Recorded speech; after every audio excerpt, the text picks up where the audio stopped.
So this is my Suzuki Ozark 250. It's 2008, and I'll share with you the problem that I had. Might help you in diagnosing your problem. So I went to ride it the other day, and I put it in gear, and it just started making a clunking noise.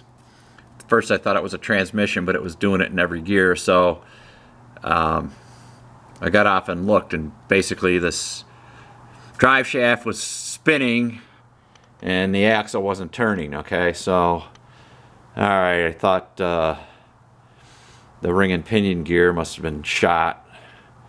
So took out the axle and pulled it all apart. And basically what the problem was, you can see the spline on here is what drives the ring gear, and as you can see, it got all kinds of dirt and water and everything else in the axle, and just wore those splines away. So had to end up putting in a whole new axle, and seals, a bunch of the seals and bearings in here weren't in really good shape either.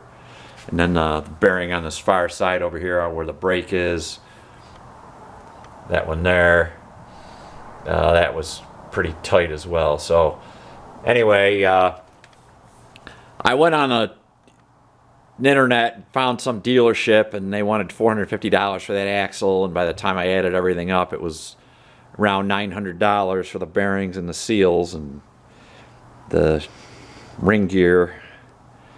And I also replaced, there's a coupling in there that couples the drive shaft to the pinion gear shaft, and ordered that thing too, and then the seal that goes in there.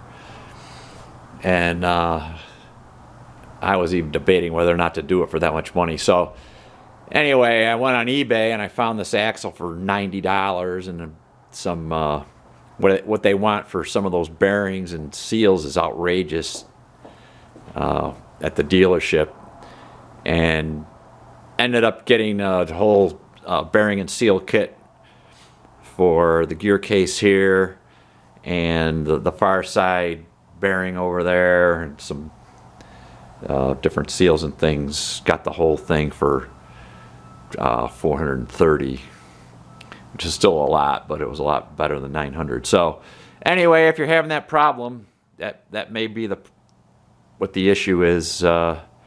So I didn't go through the whole thing here, but if you're mechanically inclined, you'll be able to figure it out. You're going to need a press and some things like that to get those bearings in and out.